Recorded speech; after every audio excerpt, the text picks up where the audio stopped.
এবারে দুজন কেমন করে দুনিয়াতে চলবে, স্বামী স্ত্রী কিভাবে চলবে, তারা কিভাবে দুনিয়া করবে। আগেকার জামানায় বিয়ে হলে পরে ওই দুইজনকে বিয়ে 3 দিন 4 দিন কি 5 দিন 10 দিন পরে, কি বিয়ের 1 দিন 2 দিন পরে তাদের কাছে নানা আসতো কিংবা দাদা আসতো, দাদিজি আসতেন, নানিজি আসতেন। আর ওই দাম্পত্যকে দুইজনকে বসিয়ে দিয়ে ছোট ছোট ছোট ছোট করে জ্ঞান দিতেন। বন্ধু, হে ভাইয়া, ওরে আমার বোন রে, নাতি রে, পুতি রে, তোমাদের বিয়ে হয়েছে মানে তোমরা মহাসমুদ্রে একটা কিনারায় নেমেছ। এই সমুদ্রটার নাম হলো দাম্পত্য জীবনের সমুদ্র। একজন আর একজনের হাত ধরবে, আর এমন মজবুত করে ধরবে, দাম্পত্যের সমুদ্রে মাঝে মাঝে বড় বড় জোয়ার উঠবে, ভাটি আসবে, তখন যেন হাতটা ছাড়া না হয়ে যায়। তুমি ওকে ধরবে, ও তোমাকে ধরবে, দাম্পত্য সমুদ্রকে পার হয়ে পরপারে যেতে হবে, তবেই তোমরা কামিয়াব হবে। আর সমুদ্রের মাঝে যদি একে অপরের হাত ছাড়া হয়ে যায়, এই জোয়ারকে সহ্য করতে না পারো, তাইলে দাম্পত্য জীবনে তুমি সুখী হতে পারবে না। এইভাবে ছোট ছোট ছোট ছোট ছেলে মেয়েদেরকে জ্ঞান দেওয়া হতো। আমাকে দিয়েছে, বিয়ে করে 1 সপ্তাহ হয়নি, সম্পর্কে দাদু হলো। দুজনকে বসিয়ে কত কথা বললো, জ্ঞানের কথা সব। এরকম হবে, তুই সহ্য করবি, এরকম হবে, চলবি, জ্ঞানের কথা বলতো। মানুষে বলেছে, এখন আল্লাহ বলছেন, বিসমিল্লাহির রহমানির রহিম, আর রিজালু কাওয়ামুনা আলান নিসাই বিমা ফাদ্দালাল্লাহু বা'দাহুম আলা বা'দিন ওয়া বিমা আনফাকু মিন আমওয়ালিহিম ফাসসালিহাতুন কানিতাতুন হাফিজাতুন লিল গায়বি বিমা হাফিজাল্লাহ ওয়াল্লাতী তাখাফুনা নুশুজাহুন্না ফাইজুহুন্না ওয়াহজুরুহুন্না ফিল মাজাজি'i ওয়াজরিবুহুন্না ফাইন আতানাকুম ফালা তাবগু আলাইহিন্না সাবিলা ইন্নাল্লাহা কানা আলাইকুম রাকিবা।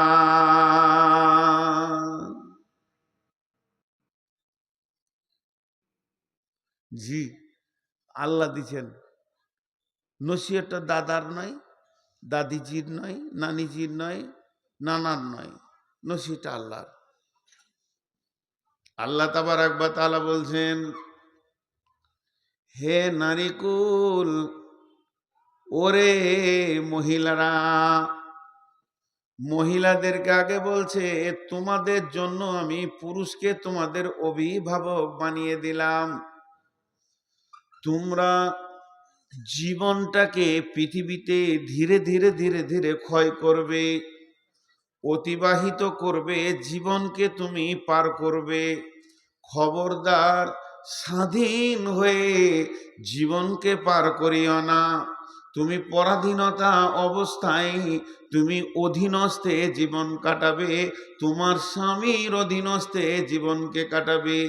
মেয়েরা 4টা পুরুষের অধীনস্থে জীবন কাটাবে, বাপ, ভাই, স্বামী, সন্তান, এদের উপরে যাবে না, এদের উপরে কথা বলবে না, তুমি এদের ডিরেকশনে চলবে। যে মেয়েটি জান্নাতি হয়, যে মেয়েটি জান্নাতে যদি যেতে চায়, যদি আল্লাহকে আপন বানাতে চায়, আল্লাহর যদি আপন হতে চায়, তাহলে ওকে চিরদিন একটা জিনিস মেনে নিতে হবে, যে আমি স্বাধীনতার মুখ দেখব না, পরাধীন হয়ে জীবনটা আমি চালিয়ে দেব। বাপের অধীনস্থে থাকবে, ভাইয়ের অধীনস্থে থাকবে, স্বামীর অধীনস্থে থাকবে, এবং সে স্বামী মারা গেলে ছেলের অধীনস্থে থাকবে। আল্লাহ তাবারক ওয়া তাআলা বললেন, তোমার তো সুখ শান্তি জান্নাত জান্নাত নিয়ে দরকার। তবে কেন দুনিয়াতে স্বাধীন বিচরণ তুমি করবে, তোমাকে অধীনস্থে জীবন কাটিয়ে আসতে হবে। আর পুরুষকে বলল, পুরুষ তোমাদেরকে অভিভাবক বানালাম, তোমাদেরকে ওদের মালিক বানালাম, মালিকানা সত্ত্বটা তোমাদেরকে দিলাম। কেন দিলাম? তুমি পুরুষের জন্য দিলাম। এর কারণটা হচ্ছে ওকে তোমাকে আগলিয়ে রাখতে হবে, ওর ভুল ত্রুটির ময়দান থেকে তোমাকে বাঁচাতে হবে, যেন ওর দ্বারা কোনো ভুল না হয়ে যায়, গুনহার ময়দানে না চলে যায়, গুনহার ময়দানে যেন না যায়। এ খেয়ালটা তোমাকে রাখতে হবে। আজকে কত রকম স্কুলে পড়ছে বোন, ভাইয়ের কোনো খবর নাই, কলেজে পড়ছে মেয়ে, বাপের কোনো খবর নাই, ভার্সিটিতে পড়ছে মেয়ে, স্বামীর কোনো খবর নাই, যা মন তাই অবাধ চলাফেরা।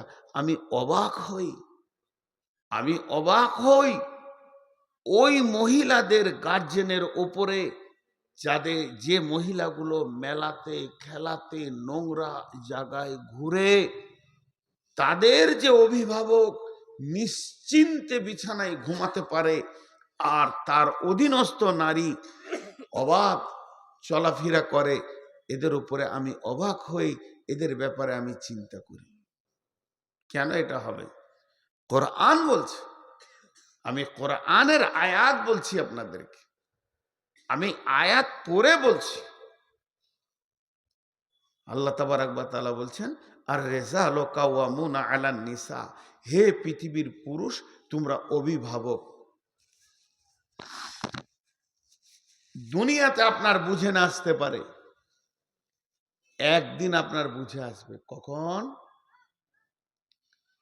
যেদিন কিয়ামত হবে, কিয়ামতের মাঠে বিচার হবে। মা আমার, বোন আমার, যত পুরুষ আল্লাহ কিয়ামতের আদালতে জমা করবেন, পুরুষকে সামনে রেখে পুরুষের বিচার হয়ে যাবে। কিন্তু যখন কোনো মেয়েকে আদালতে তোলা হবে, কাঠগড়ায় তোলা হবে, তার গুনহার ব্যাপারে যখন তাকে প্রশ্ন করা হবে, তখন মেয়েটি একা কাঠগড়ায় যাবে না, ওর সঙ্গে 4টা পুরুষকে রাখা হবে। বাপকে রাখা হবে, ভাইকে রাখা হবে, স্বামীকে রাখা হবে, সন্তানকে রাখা হবে। আর মেয়েটি যার পিরিয়ডে, যার জামানায় গোনা করেছে, ওই পিরিয়ডে ওই জামানার লোকটাকে দাঁড় করিয়ে তার হিসাব নেওয়া হবে। তোমার অধীনস্থ মেয়ে কেন জালসায় গিয়ে অপর পুরুষের কাছ থেকে বাদাম খেয়েছে, কথা বলেছে, এটাও জেনা, এটাও কাবিরা গোনা। জবানে জেনা, চোখের জেনা, হাতের জেনা, পায়ের জেনা, শরম গায়ের জেনা, মগজের জেনা, মগজের জেনা।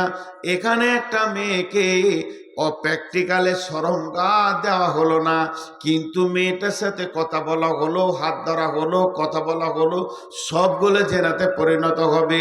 তো ওই প্রশ্ন যখন করা হবে মেয়েটাকে, তুমি 27শে ডিসেম্বর জালসাতে গেছিলে লালগোলা, আর অবাধ চলাফেরা করে জালসা না শুনে 3টে ছেলের সঙ্গে গল্প করেছো, কেন করেছো? এই কথাটা ওকে জিজ্ঞেস করার সঙ্গে সঙ্গে মেয়েটির বিয়ে হয়নি, বাপ আর ভাইকে দাঁড় করিয়ে বলা হবে, তোমার মেয়েটার, তোমার বোনটার বয়স চলছিল রানিং 17 থেকে 18 বছর, আর এই অবস্থায় তুমি জালসা শুনতে পাঠালে কেন? জালসা শুনে যে নেকিটা হবে, তার থেকে ওর বাড়িতে চুপ করে শুয়ে থাকলে বেশি নেকি হবে। এ অবাধ বেলামিশার থেকে ওর অত নেকি দরকার নাই। তুই বাড়িতে পড়ে থাক, তুই একটা কিতাব পড়, তোকে তৌহিদের কিতাব দিব, হাদিসের কিতাব দিব। মেয়েদের জালসা শোনা রাত্রিবেলায়, গভীর রাত্রিতে এসে ঘর থেকে বেরিয়ে দরকার নাই। এই যে প্রশ্নগুলো করা হবে, তখন বাপ ভাইকে প্রশ্ন করা হবে। স্বামীর জামানায় সে স্বামীকে বুঝিয়ে চলে এসেছে, কিন্তু অন্যজনের সঙ্গে পরকীয়ায় লিপ্ত হয়ে গেছে বা কোনো গুনাহ করেছে, স্বামীকে দাঁড় করানো হবে। ওই চারজনকে একসঙ্গে গলাতে বেঁধে দিয়ে আল্লাহ জাহান্নামে ভরবেন। আর রিজাল কাওয়ামুনা আলান নিসা। এত সহজ জিনিস লয়। আমার গাড়িটা রাস্তায় চলছে, একটা ছেলে মোটর বাইক নিচে সামনে লাগিয়ে দিল। ওই তুই লাগালি কেন? কথাটা বুঝার চেষ্টা করেন। ওই তুই লাগালি কেন? জি আমি সাইড দিয়ে যাচ্ছিলাম। কাঁচটা তো ভেঙে দিয়েছিস তুই, গাড়ির কাঁচটা ভেঙে দিয়েছিস, একটু ধৈর্য ধরেন, এটা বুঝেন, আমি উদাহরণ দিচ্ছি। পাড়া পাড় তিনটের গালে মেরে দিলাম। ও মনে মনে ভাবছে মারবি মারগা, কাঁচ তো ভেঙেছি, টাকা লাগলো না। ও চলে গেল, আমিও চলে গেলাম। ও কোথাকার আমি জানি না, আমি মুরব্বী বলে কিছু বলেনি, আমার দাড়ি পাকা। ও ইয়ং ছেলে, এই উত্তাল বয়স 16-17, লেগগাটা লেগে গিয়ে কাঁচটা ভেঙে গেছে। এবার আমার মন আমাকে বলছে, তুই তো 3 চর মেরেছিস, ওইটা কি তোর হক আছে? কাঁচটাও ভেঙেছে তোর গাড়ি, তোর ড্রাইভারও হ্যান্ডেলটা এদিকে করেছিল। আল্লাহর আদালতে এই বিচারটা যখন হবে, তো তখন দেখা যাবে যে জেরক্স বেরিয়ে আসছে, কাগজ রিজাল্ট, যে আমার ড্রাইভার ডান দিকে হ্যান্ডেল কাঁপিয়েছে বলি ভেঙেছে। তাহলে তো মরখর হক রাখে না। এই বিচারটা যদি হয়, তাহলে আমার মারাটা ভুল হয়েছে, আমারটা ভুল হয়েছে। কিছুদিন আগে আমার ট্রাকে বাম দিক ডান দিকটা ঘষে চেঁচে নামিয়ে দিলে, ড্রাইভার খুব বকছে, ট্রাকওয়ালা ভয়ে দাঁড়িয়ে গেছে টুঙ্গি দিঘিতে, একবার দিনাজপুরে, ইয়ং ছেলে। আমি নামলাম, নেমে বললাম তোমাদের বাড়ি কোথায়? তো বলছে ইসলামপুর। লে মজা, ইসলামপুর আমি পড়েছি। কার গাড়ি গো? তো যার গাড়ি ওকে আমি মামা বলি। ফোন লাগাও তো। ফোন লাগালো, মামা আপনার গাড়ি যে আমার গাড়িকে চেঁচে দিয়েছে গো। কোন ঠেরে বেটা? আমরা এখানে টুই দিয়ে। আমি ড্রাইভারকে বললাম, এটা কিয়ামতের দিন বিচার হবে রে, তোর দোষ না ওর দোষ, তোর দোষ না ওর দোষ, সেটা কেয়ামতের দিন বিচার হবে। ওদিন বললাম চলে যাও, শিলিগুড়ি যাচ্ছিল, যা করার মালিকের সঙ্গে বুঝবো, পরে দেখা করি। তো হাসছে, বলে তুমি যা নেবে তাই দেবো, আমি কিছুই নেবো না। ঘরে ঘরে ঠোকাঠুকি হয়েছে, কি নেবো? আমার গেল 5,000, 10,000, 20,000 আমার একটা গেল, কিন্তু আমি বিচারটা ওইখানে চিন্তা করছি।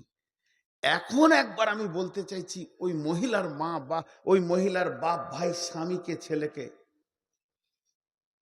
জি, যে আপনি একবার সূক্ষ্ম ঠান্ডা মস্তিষ্কে বসে একা একবার জিকির করেন, সুবহানাল্লাহ, আলহামদুলিল্লাহ, ওয়া লা ইলাহা ইল্লাল্লাহ, আকবার, আস্তাগফিরুল্লাহ, তওবা, যা কিছু আছে এইগুলো বাদ দিয়ে খালি ধ্যান দিয়ে একবার 3 মিনিট বুঝেন যে আমার বেটিটা এখন কোথায়, আমার বেটিটা এখন কোথায়? জালসা শুনতে গেছে, জালসার মজলিসে আছে না বাঁশের তলাতে দাঁড়িয়ে আছে? একজনের গলা ধরে কথা বলছো। যদি বলে থাকে তুমি তৈরি থাকো, আমি হাসাবার জন্য বলছি না। অনেক বক্তার অনেক ভঙ্গি আছে। আমি একটা বক্তাকে দেখছিলাম, ছেলে মানুষ, বুঝে ওই ওই তোর বাপের দোষ, তোর মায়ের দোষ, আস্তাগফিরুল্লাহ। আমি আমার ভঙ্গিতে বোঝাতে চাইছি, আপনি ওখানে তৈরি হয়ে থাকেন, আল্লাহর আদালতে যদি আপনার মেয়ে মুজরিম হয়ে যায়, তো আপনি একটা সেখানে আসামি। জি, হাজরতে উমারের জামানায় একটা মেয়ের 3বার বিয়ে হয়েছে, 3বার, খালি মসজিদে নামাজ পড়তে যায়। কত পরেজগারু, 3বার বিয়ে হয়ে গেছে। তো একজন সাহাবী বলছে এবার আমি বিয়ে করবো, আবার তালাক হয়েছে। বলছে পারবা করে উঠতে? ও যাবেই মসজিদ, আর ওর চালচলনই আলাদা। স্বামী মানে না, দুপ করে ছেড়ে দেয়, আরেকজনা লোভে পড়ে, এরকম। বলছে ঠিক আছে যায়। তো বিয়ে করে ওকে বলছে দেখো তুমি মসজিদ যাবো না, ঘরেই নামাজ পড়ো, এখন সেই জামানার নাই। ওই যে মাথা খারাপ, আমাকে মসজিদ থেকে রুখতে কেউ পারেনি, আগের 3টে পারিনি, তুমিও পারবে না। বলছে যাও, ফজরে কিংবা ঈশাতে, ইশারায় বলবো বুঝেলেন, ওর স্বামী লুকিয়ে আছে রাস্তার ধারে, ওর নিজের স্বামীটা, আর অপর পুরুষের কাপড় চোপড় পরে মুখ টুক ঢেকে নিয়ে ওকে ধরে লে চুমাচাটি খেলেছে, ছেড়ে দিয়ে পালিয়েছে নিজের স্বামী। ও ওখান থেকে মসজিদ থেকে ঘর চলে এসছে, যাও নামাজ পড়তে, না যুগ জামানা খারাপ সব। কি হলো আর বলছে না, কি হলো আর বলছে না, ও যাও মসজিদ, কাঁটা বসে গেল আর মসজিদ গেল না। একটা গ্রামে আমাদের বর্তমানে আন্দোলন চলছে, গ্রামের নাম বলবো না, সব ইউটিউবে প্রচার হয়ে যাবে, 3 দিন পর জিজ্ঞেস করবে।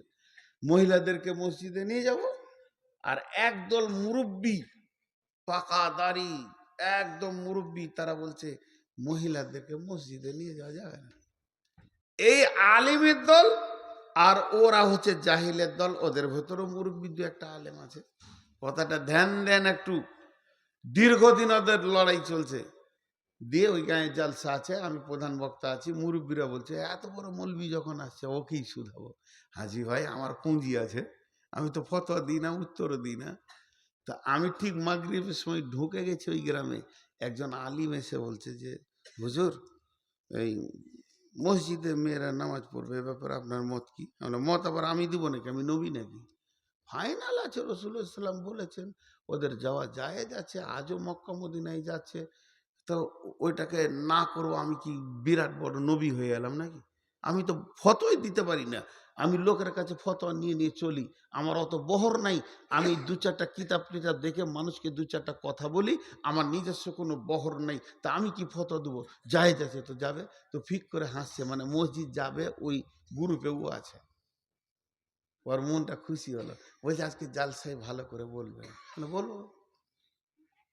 দিয়ে তারপরে ওকে আমি জিজ্ঞেস করছি, আমার থেকে ছোট তো, ওর নাম ধরে ডাকলাম, দিয়ে বললাম ওর বাড়ির পেছনে রোড আছে, রোড হাই রোড, বাস যেছে, ট্রাক সাঁসা করে দিচ্ছে। আর হাজি এই রোডে ট্রেন যাবে না? কেন যাবে না? চালাইলেই যাবে ট্রেনটা, ট্রেন যাবে, কিন্তু ট্রেন যাওয়ার আগে আরেকজনকে যেতে হবে, কে? লাইন। ট্রেন যাওয়ার আগে কে যাবে? লাইন যদি পেতে দেওয়া হয় ট্রেন যাবে কি যাবে না? বিশ্ব নবী আগে লাইন পেতেছেন, তারপরে ট্রেন চালিয়েছেন। আগে আইন করেছে মেয়ের গায়ে হাত দিলে গর্দন ছেটে দাও। সেই আইন সৌদিতে যখন হয়েছে, নিরাপত্তা 100% মেয়েরা পেয়েছে, তখন মসজিদ নিয়ে গেছে। এখন বাড়িতে বাপ ভাই রুখতে পারছে না, চারিদিকে পরক্রিয়া চলছে, আর মসজিদের নামে যদি সব মসজিদে তোমরা ফতোয়া দিয়ে দাও, তারা ফজরের সময় উঠে বলবে তাহাজ্জুদ পড়তে চললাম, 3 দিন পর দেখবে ছেলে, মানে বাচ্চা ডেলিভারি করাতে হবে। আগে লাইন চালাও, তোমার গায়ে আইন তৈরি করো, যারা মদ খেছে তাদের গর্দন ছেড়ে দিব, যারা মেয়ের গায়ে হাত দিচ্ছে তাদের গর্দন ছেড়ে দেব, জেনাকারীর গর্দন ছেড়ে দেব। রসুলের আইনগুলো আজও মক্কাতে চালু আছে। গায়ে তুই হাত দিয়ে দেখ, 70 ভরি সোনা পরে একাই মেয়ে যুবতী, টকবগে যুবক, নামাজ পড়ে মসজিদ থেকে চলে যাচ্ছে। এই তুমি কে, কোথা বাড়ি, বলার ক্ষমতা নাই, জিপ ছেটে দেবে, ওরা চালাবে। আমরা বিনা রেল লাইনে রেল চালাতে গেছি, তাহলে ঘটনা কি হবে? এশার নামাজ পড়ে ছেলে কোলে নিয়ে বাড়ি আসবে। দেখো আমার যুক্তিটা যদি মানতে পারো। তো বলছে জালসাই, তাহলে আর কিছু বলিয়েন না। মানে ওটা ঠিক আছে, বলবো না, আমার মাথায় যেটা আছে সেটা বলেছি। তো আল্লাহ তাবারাক ওয়া তাআলা বলছেন, আর রিজালু কাওয়ামুনা, হে পুরুষের দল, তোমাদেরকে নেতা বানালাম। কেন নেতা বানালাম শুনে নাও। ওরা হলো লতা গাছের দল। জ্বর থাকবে তোমার ঘরে, পানি ঢালবে তুমি, তাকে খেতে দেবে তুমি, পোশাক দিবে তুমি, কসমেটিক্স দেবে তুমি, আর তার চিকিৎসা করবে তুমি, আর তুমি এত ভালোবাসবে। আর যদি ওর আগালটা না দেখো, ওই কদু গাছ তোমার চালা থেকে তোমার খালাতো বাইরে চালাতে গিয়ে কদু ঝুলিয়ে দেবে। তা মেয়েরা হলো এমন, ওদের অভিভাবক তোমাদেরকে হতে হবে। যদি তোমরা অভিভাবক হয়ে ওদেরকে গাইড না করো, ওরা অবাধ চলতে চলতে জেনা ব্যভিচার পরকীয়া বেড়ে যাবে। এর জন্যে দায়িত্ব দিলাম, হে পুরুষের দল, তোমরা ওদেরকে গাইড করবে, আর হে মেয়েদের দল, তোমরা পুরুষের অধীনস্থে জীবন কাটাবে।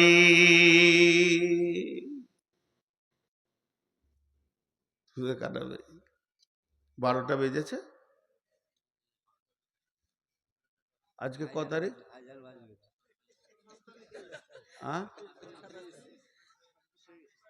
26।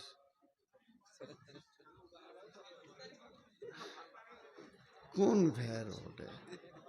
আসলে আমার দোষ লয়, শালা ঘড়িটাই বদমাস। তো আপনারা একটু শুনে নেই, আরেকটা খালি শেষ করে দিই। বিরক্ত হচ্ছেন না তো? ভালো লাগছে? হ্যাঁ, ভালো লাগার লেগে বসে আছে।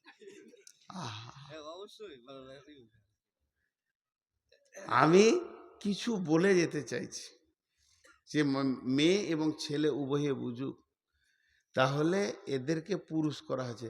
মাঝে আবার মাথা মোটা মনে মনে করছে আল্লাহ আমাদেরকে এমনি অভিভাবক করেছে, আমি কি কমজোর আছি নাকি?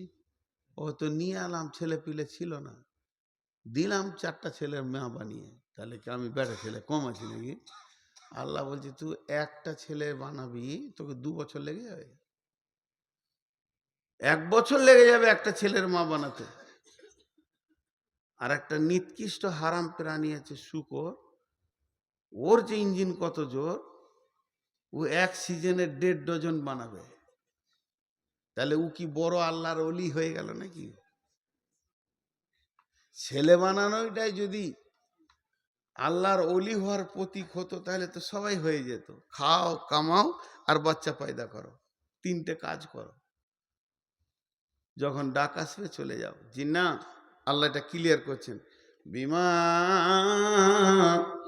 বিমা ফাদ্দালাল্লাহু বা'দাহুম আলা বা'দিন, বিমা ফাদ্দালাল্লাহু বা'দাহুম আলা বা'দিন। আমি আমার বিবিকে 2টি 500 টাকা নোট দিলাম, আমার বিবি আমাকে একটা 1000 টাকা নোট দিল। যেমন কারো কাছে কোনো ঋণ থাকলো না, কেউ কারো কাছে দায়বদ্ধতা থাকলো না। আল্লাহ তাবারাক ওয়া তাআলা বলছেন, তুমি যেমন তোমার বিবিকে খুশি করো, তোমার বিবিও তোমাকে খুশি করে দেয়। এই বাচ্চা পৃথিবীতে আসা, সন্তান পৃথিবীতে আসা, এই ব্যাপারে কাউকে কারো উপরে প্রাধান্য দিলে হবে না। দুইজনের ভূমিকা পালন করেছো, এর জন্য পৃথিবীতে সন্তান এসেছে।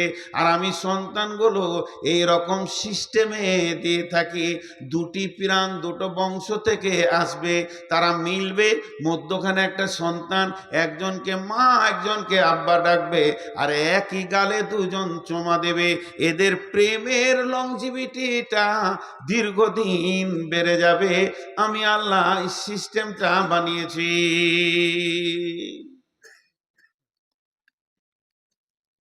সিস্টেমটা বানিয়েছি। তবে তুমি পুরুষ কেন? পুরুষকে বলছে তবে তুমি পুরুষ কেন? ওয়াবিমা আনফাকু মিন আমওয়ালিহিম, ওয়াবিমা আনফাকু মিন আমওয়ালিহিম। তাই আমি এই জন্যে তোমাদেরকে পুরুষ বানিয়েছি। তুমি গ্রীষ্মে পুড়ে যাবে, শীতে কাঁপবে, বর্ষায় ভিজে যাবে। তুমি ভ্যান টানবে, টোটো টানবে, রিক্সা টানবে, কুলিগিরি করবে, তুমি মার্কেটে দৌড়বে, বাইকে দৌড়বে, যাতে দৌড়বে। ব্রেনকে পেরেশানে রেখে তুমি পৃথিবীর কোণে যেখানেই হয়, অবতাগু মিন ফাদিলিল্লাহি, আল্লাহর ফয়েজকে খুঁজে হাসিল করবে। হালাল উপার্জন করে নিয়েছে, তোমার ইনকামের টাকাতে তুমি তোমার বিবিকে আনন্দ দেবে, খুশি করবে, টাকা দেবে, তাকে তুমি খাওয়াবে, চিকিৎসা করাবে, তাকে তুমি পড়াবে, তোমার পয়সাতে সে আনন্দ উপভোগ করবে। এর জন্যে তোমাকে আমি পুরুষ বানিয়েছি।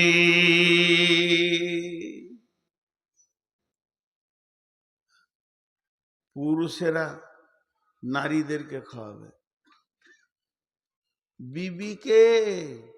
ও বলেছে পুরুষেরা নারীদেরকে খাওয়াবে, যে জিলেপি কিনে নিজে খালাতো বোনটাকে বলছে খাতো গে।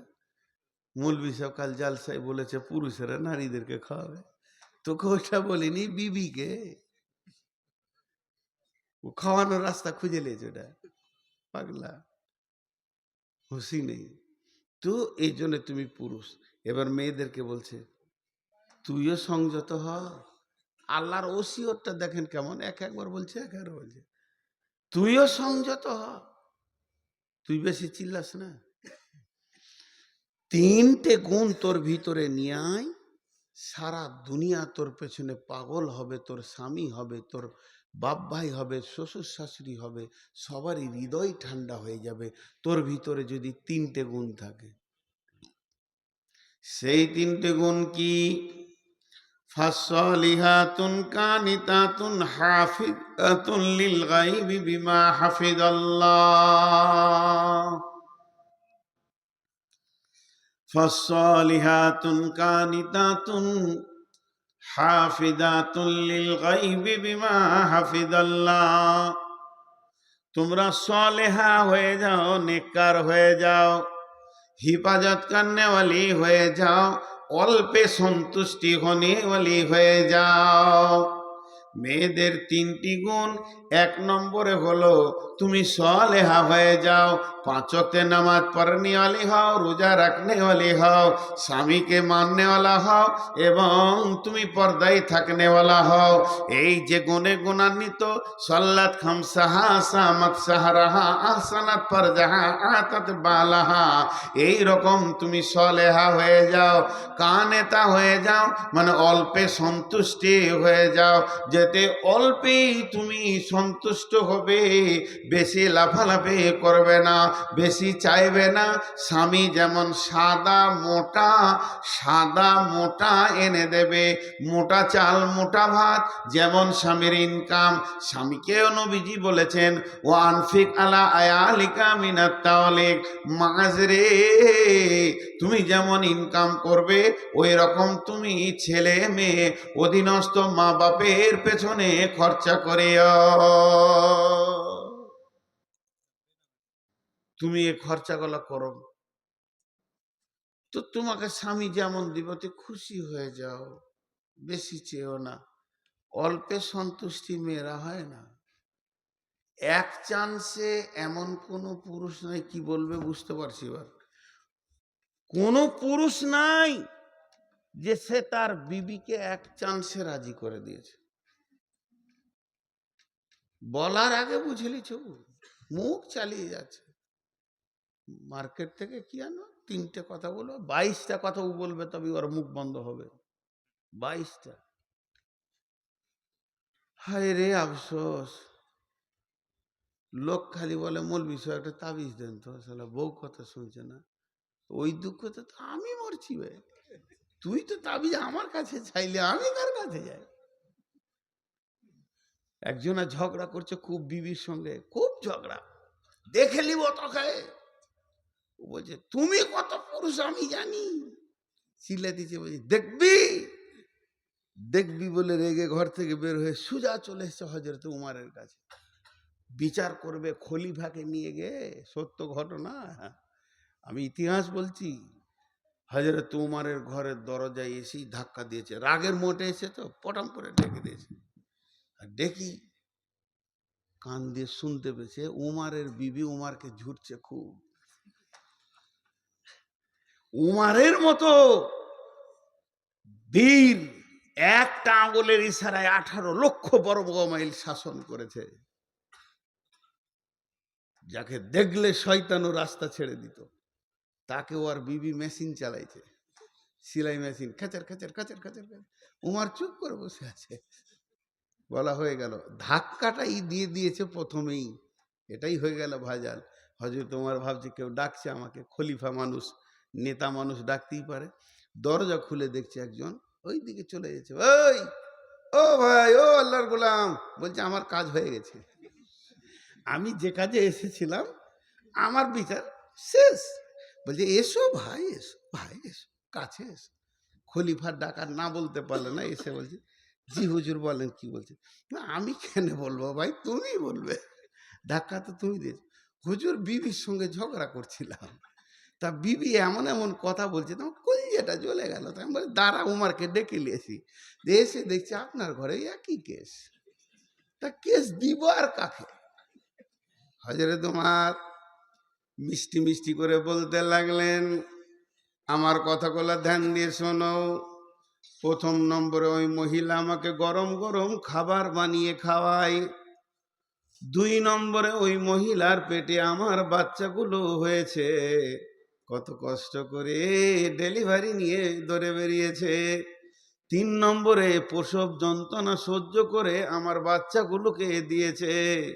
4 নম্বরে আমার বাচ্চাদের পেশাব পায়খানা নিজের হাতে সাফ করেছে। তারপরে তুমি গুনে চলো, ওই মহিলা নিজের দুধ খাইয়ে আমার বাচ্চা মানুষ করেছে। মহিলা আমার কাপড় সাফ করে দেয়, আমার খানা পাকায়, রুটি পাকায়, মহিলা আমার সেবা করে। তারপরে সর্বোপরি মহিলা আমার যৌবন জগতের একটা বান্ধবী।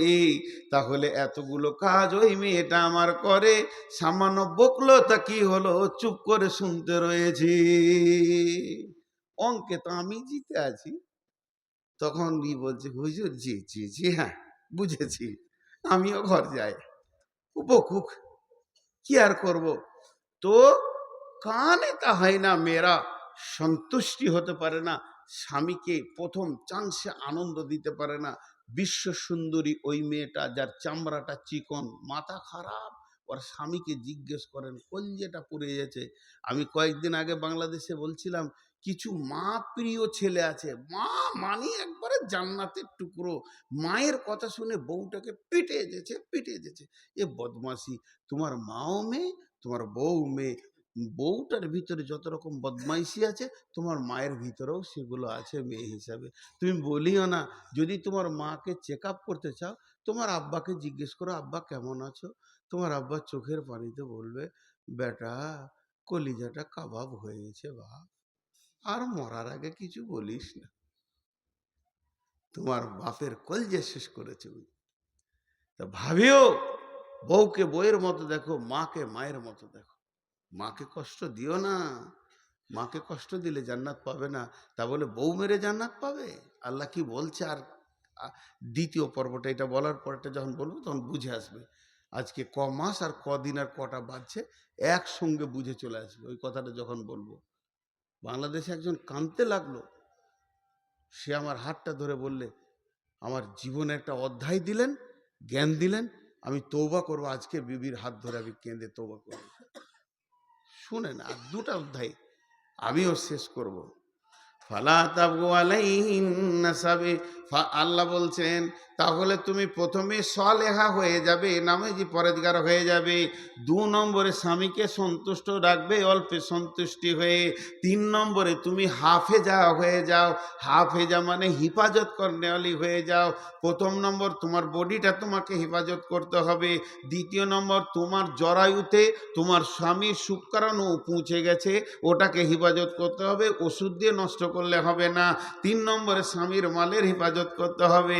এরপরে আল্লাহ পুরুষকে কি বলছে শুনেন, আল্লাহ পুরুষকে বলছেন, ওয়াল্লাতী তাখাফুনা নুসুজাহুন্না ফাইযুহুন্না ওয়াহজুরুহুন্না ফিল মাজাজি'i ওয়াজরিবুহুন্না ফাইন আতানাকুম ফালা তাবগু আলাইহিন্না সাবিলা ফাইন আতানাকুম ফালা তাবগু আলাইহিন্না সাবিলা ফাইন আতানাকুম ফালা তাবগু আলাইহিন্না সাবিলা ইন্নাল্লাহ কানা আলাইকুম রাকিবা। আল্লাহ কত বড় কথা বললেন। এটা যদি কোনো পুরুষ বুঝতে পারে, তার জীবনের অধ্যায় চেঞ্জ হবে, আমি বিশ্বাস করি। জি, আল্লাহ কি বলছেন দেখেন। আল্লাহ এবার পুরুষকে বলছে, তোমাকে যদি তোমার মনে হয় যে তোমার স্ত্রী একটু বদমাশ হয়ে গেছে, চরিত্রের দিকে যাবেন না মাথাটা নিয়ে, কথাবার্তা শুনছে না, যেমন তাই করছে, মাকে এটা ওটা বলছে, ভাইকে, তা তোমার প্রথম কাজ হবে, আল্লাতি তাখাফুনা নুসুজাহুন্না, ওকে ভয় দেখাও, নসিহত করো। তুমি তো আলেম নাও, নসিহত জানো না, তা যাও একটা আলেমের কাছে জিজ্ঞেস করে এসো, একটা হাদিস শিখে এসো, 2টা বিবিকে বলো, শোন, আল্লাহ জান্নাত দেবে, সুখে থাকবি। জি, এই যে ওসিয়ত করো, বোঝাও। আমার যখন মেয়েটা হয়নি, তো তখন আমি মাসে 2 মাসে একটা জালসা করি, একবার পুরো ইয়ং। আর বিয়ে হয়েছে মোটামুটি বছর 2 হলো, 3 হলো। তো 2 মাসে একটা জালসা পেতাম, কোথাও ডাকতো, 200 টাকা দিত, যেতাম, মাগরিবে পরেই দিয়ে দিত, ঘর চলে আসতাম। তো হুগলি যাব একটা জায়গা, পকেটে একটাও টাকা নেই। তাড়াতাড়ি করে ভাত খেয়েছি, বাস ধরতে হবে, ট্রেন ধরতে হবে, পকেটে একটাও টাকা নেই। তো আমার বিবি গরম গরম ভাত থালাতে দিচ্ছে, আর আমি তখন জালসা শুরু করেছি যদি টাকা পাই। তা আমি বললাম জালসা হাদিস কোরআন আর কি বলবো, লম্বা করে বাংলায় চালাইছি। আহ, যে মেয়ে স্বামীর উপকার করবে, স্বামীকে ভালোবাসবে, স্বামীকে দেখবে জান ভরে, আল্লাহ তাকে জান্নাত দেবে। তো বিবি বলছে ভাত খাও, নিজের কাজে যাও। নিলে না, ওসিয়ত গরম হয়ে গেছে, লিছে না, কেটে গেল, থেদ কেটে গেল। আবার শুরু করলাম। স্বামীর অভাবের সময় যে দেখবে, বলছে তোমাকে 100 টাকা দিতে পারি। আমি তাড়াতাড়ি ভাত খেতে বসলাম, দেখ 100 টাকা হলো। পকেটে টাকা ছিল না, আমার বিবির কাছে 200-300 টাকা ছিল, তো কেড়ে তো লিয়া যাবে না, জালসা করে নিলাম। 100 টাকা দিলে, 100 টাকা দিতে পারি, 300 টাকা আছে, 100 টাকা নিয়ে বেরিয়ে গেলাম। ভাবলাম বিবি দিয়ে দিলে, জালসা করে সে ঘর ঢুকছি, বলছে আমার টাকা দাও। কি বিপদ, জালসা এলাই না। তো ওই জন্য আল্লাহ বলছেন আল্লাতি তাকাফুনা নুসুজুহুন্না নুসুজুহুন্না ফাইজুহুন্না। তোমার বিবিকে যদি তোমার নজরে মনে হয় অসঙ্গত চলছে, ভালো লাগছে না, তার চলাফেরা চরিত্রের দিকে মাথা নিয়ে যাবেন না, চলাফেরা উঠা বসা কেমন লাগছে, তাহলে তুমি ছোট ছোট ওসিয়ত করো, আখেরাতের ভয় দেখাও, জাহান্নামের ভয় দেখাও। এই পথে, এই স্টেজে যদি বিবিটা ঠিক হয়ে যায় তো ভালো, যদি না হয় এর থেকে আর একটা লেভেল আছে। ওয়াহজুরুহুন্না ফিল মাজাজি'i, দুইজনের মধ্যখানে বিছানাটা আলাদা হয়ে করে দাও। একই রুমে তোমার বিছানায় ওকে উঠতে দিও না, নাহলে তুমি বিছানায় শুয়ে থাকবে, তুমি চোর সরে অন্য জায়গায় শো। যদি শিক্ষিতা মেয়ে হয়, আল্লাহলি মেয়ে হয়, জীবনে স্বামীকে ছাড়া অন্য বিছানায় বিনা কারণে যাবে না। করে কুটুম এসছে, জায়গা নেই, সেটা আলাদা, রাগারাগি করে স্বামীর বিছানা ছাড়া অন্য বিছানায় যাবে না। তাতেও যদি ঠিক না হয়, 1 নম্বর গেল, 2 নম্বর গেল, 3 নম্বর আল্লাহ বলছেন ওয়াজরিবুহুন্না ওয়াজরিবুহুন্না ওয়াজরিবুহুন্না, মারো মারো। ওয়াজরিবুহুন্না, তুমি বিবিকে মারো, ওটা তোমার বিবি, তোমার কলিজা, তোমার প্রেমিকা, তোমার জানের জিনিস, তুমি ওকে মারো। কতটা পরিমাণ মারবে, শাসনে যতটা লাগে ততটাই মারবে, কিন্তু এমন করে মেরে দিও না হাতটা ল্যাংড়া করে দিয়েছো, কপালটা কেটে দিয়েছো, যেন সে মেয়েটা বিকৃতি হয়ে গেল, চেহারাটাই ওর সম্পদ তুমি নষ্ট করে দিলে, আর তুমি অ্যাক্সিডেন্টলি মারা গেলে স্ট্রোক হয়ে, আর তোমার বিবিকে দ্বিতীয় বিয়ে দিতে পারছে না, ওই মারের দাগ এমন হয়ে গেছে, এটা তোমার করার অধিকার নাই। যে আল্লাহ এবার কি বলছেন, ফালা তাবু আলাইহিন্না সাবিলা ইন্নাল্লাহা আলিয়ান কাবীরা। যদি সে ফিরে চলে আসে, তাহলে তাকে মারার জন্যে কোনো পথ খুঁজিও না, নিশ্চয়ই আল্লাহ সবার উপর শ্রেষ্ঠ। এর মানে কি, ওইগুলো করে যদি তোমার বিবি পথে চলে আসে, মাকে আনন্দ দেওয়ার জন্য বিবিকে মারবে, এই কারণগুলো কারণ নয়। বোনকে খুশি করার জন্য বইয়ের গালে থাপ্পড় মারবে, এগুলো কারণ নয়। ছোট্ট করে একটা কথা বলছি, ছোট্ট করে, আপনারা 4টা মিনিট দেন, পুরো 12:30টায় ছেড়ে দিব। আমি অনেক বড় রুগী ভাই আমার, তাও আমি মাত্র 15 মিনিটের কনসিডার নিচ্ছি। তো ছোট্ট করে উদাহরণটা দিচ্ছি, ওই মেয়েটি যাকে আপনি বিয়ে করেছেন, যখন আপনার সঙ্গে বিয়েটা পড়ানো হয়নি, তখন ও কে ছিল? শ্বশুরের বিটি, শালার বোন, আজও আছে, মানে ওদের দায়িত্বে ছিল, এটা বলছি। শ্বশুরের বেটি কিংবা শালার বোন বিয়ে করার পর তোমার পাত্রে সে এসে গেল ইজাব কবুলের ভিতর দিয়ে, তাহলে তুমি ওকে মেরেছ, তোমার শালা তোমাকে এসে বলেনি যে বোনটাকে কেন মারলে? তোমার শ্বশুর কত ভদ্র, এ কথাও বলেনি যে মেয়েটাকে কেন মারলে। কিন্তু আল্লাহ বলছেন আমি সবার উপরে শ্রেষ্ঠত্ব, তোর ওপরে, তোর বাপের ওপরে, তোর শ্বশুরের ওপরে, তোর শাশুড়ির ওপরে, তোর শালার ওপরে। আমার শ্রেষ্ঠত্ব হচ্ছে ফুল ফ্যামিলির ওপরে। আমি যেদিন কিয়ামতের মাঠে ধরবো, এটা তোর শ্বশুরের বিটি হওয়ার আগে আমার বান্দি। কার? কার বান্দি? আমাদের বিবিগুলো কার বান্দি? দুটো দলিল, এটা একটা দলিল। আর একটা দলিল, বিশ্বনবী হাজ্জাতুল বেদাতে শেষ বক্তব্য যখন দেয় তখন বলেছিল, হে লোক সকল, তোমাদেরকে আল্লাহর দেওয়া নিয়ামতের ওপরে হেফাজত করিও, তাদেরকে কষ্ট দিও না। তার মানে আল্লাহর দেওয়া নিয়ামত বলতে বিবি বলা হয়েছে। আল্লাহ বলছে তোকে দিলাম আনন্দ করার জন্যে, আর তুই অবাধ মারলি। তা আল্লাহ একটা একটা লাঠি আর একটা একটা থাপ্পড়ের যদি বিচার ধরে, তুই যে পরশুদিন বিকালে ওর গালে 3খানা থাপ্পড় মেরেছিস তোর বোনের কথা শুনে, এই থাপ্পড়